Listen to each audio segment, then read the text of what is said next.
नमस्कार दोस्तों, स्वागत है हमारे YouTube चैनल पे। आज इस वीडियो में आपको बताने वाले हैं कि आप किस तरीके से MS वर्ड 2007 या 2013 यानी आपका कोई भी MS वर्ड हो, आज हम बात करने वाले हैं कि इसमें एक मेनू आता है रेफरेंस का, और इसमें आज हम टेबल ऑफ कंटेंट्स के बारे में जानेंगे कि टेबल ऑफ कंटेंट्स किस लिए यूज किया जाता है।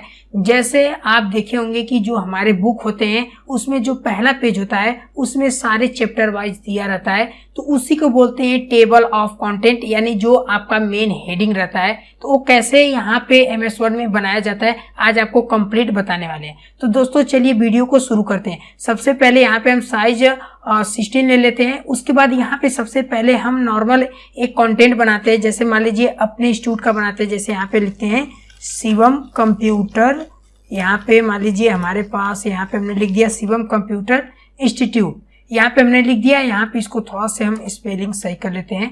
अब देखिए उसके बाद इसको हम यहाँ पे क्लिक करते हैं और सेंटर में कर देते हैं। सेंटर करने के बाद यहाँ पे इसका कलर को हम रेड कर देते हैं कुछ इस तरीके से। उसके बाद इसको दोस्तों हम बोल्ड कर देते हैं।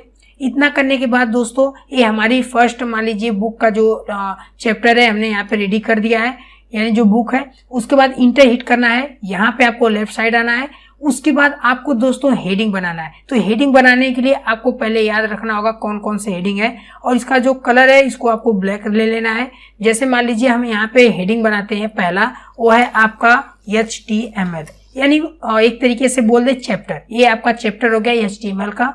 इंटर करना है। उसके बाद आपको इसमें डमी पैराग्राफ लेना है। डमी पैराग्राफ को मतलब पहले से कुछ लिखा होना चाहिए, क्योंकि हमारे पास उतना समय नहीं कि बहुत ज्यादा लिखें। तो आपको एक कमांड टाइप करना RAND और ब्रैकेट को ओपन करना है। इसमें आपको 10 लिखना है और ब्रैकेट को क्लोज करके आप जैसे इंटर हिट करेंगे यहाँ पे 10 पैराग्राफ इजी तरीके से आ जाएंगे। तो ये हमारा पहला हो गया। अब चलिए यहाँ पे दोस्तों हम दूसरा बनाते हैं। दोस्तों यहाँ पे दूसरा हम बनाते हैं PHP। उसके बाद इंटर हिट करते हैं और फिर से हम क्या करते हैं, इसको कॉपी कर लेते हैं जो यहाँ पे हमने अभी यहाँ पे लिंक किया था। इसको हम Ctrl+C से कॉपी करते हैं। उसके बाद नीचे आते हैं और इसके यहाँ पे कर देते हैं पेस्ट। यहाँ पे हमारा हो गया। एक और बनाते हैं यहाँ पे CSS। उसके बाद इंटर हिट करते हैं, यहाँ पे भी हम इस तरीके से पेस्ट कर देते हैं। एक और बनाते हैं जावा के नाम से बनाते हैं। इंटर हिट करते हैं और पेस्ट कर देते हैं। तो ये देखिए हमारे कुछ यहाँ पे रेडी हो गए हैं। इतना करने के बाद दोस्तों आपको क्या करना है कि जितना आप बनाए हैं इन सब पे हमें हेडिंग अप्लाई करना है, जिससे हमारा रेफरेंस यहाँ पे मिल जाए। तो आपको क्या करना है कि HTML को इस तरीके से आपको सेलेक्ट करना है। उसके बाद आपको यहाँ पे हेडिंग 1 पे क्लिक कर देना है। जहां जहां पे आपका है उन सबको इस तरीके से आपको हेडिंग बना लेना है। जैसा कि दोस्तों यहाँ पे हम देख सकते हैं कि हमने PHP का भी बना लिया, उसी तरीके से यहाँ पे हम CSS का भी हेडिंग बना लेते हैं। और भी जितने सारे आप बनाए रहेंगे आपको सारा चीज यहाँ पे बना लेना है। तो यहाँ पे देखिए हमारा कंप्लीट यहाँ पे बन गया है। अब दोस्तों इतना करने के बाद आपको करना क्या है, चलिए आपको बताते हैं। सबसे पहले आपको ऊपर जाना है और ऊपर जाने के बाद यहाँ पे आपको क्लिक करना है और आपको थोड़ा सा कुछ इतना आपको स्पेस दे देना है और इसको लेफ्ट कर देना है।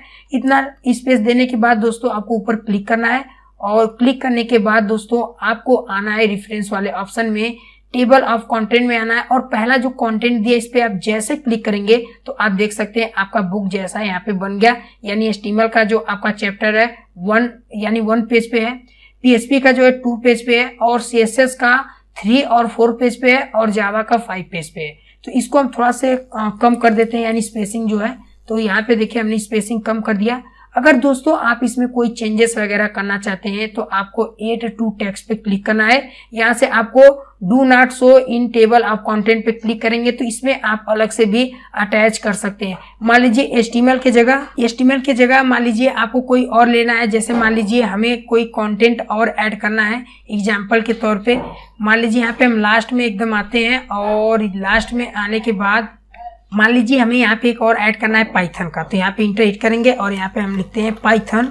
उसके बाद पाइथन यहाँ पे लिखने के बाद दोस्तों इसको इस तरीके से सेलेक्ट करते हैं, और उसके बाद यहाँ पे देखिए हम हेडिंग इसका भी बना लेते हैं।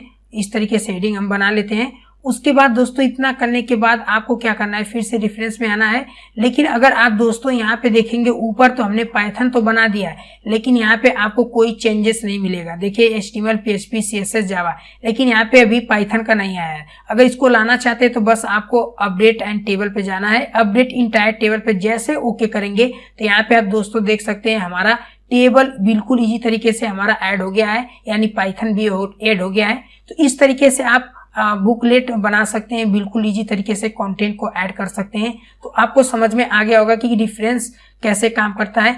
ऐड टू टेक्स्ट से आप ऐड टेक्स्ट कर सकते हैं, अपडेट का मतलब कोई चेंजेस आप कर सकते हैं। तो दोस्तों अगर आपको वीडियो हेल्प लगा हो तो लाइक करें, अगर चैनल पे नए तो सब्सक्राइब करें। मिलते हैं नेक्स्ट वीडियो पे और नेक्स्ट टॉपिक, तब तक के लिए जय हिंद।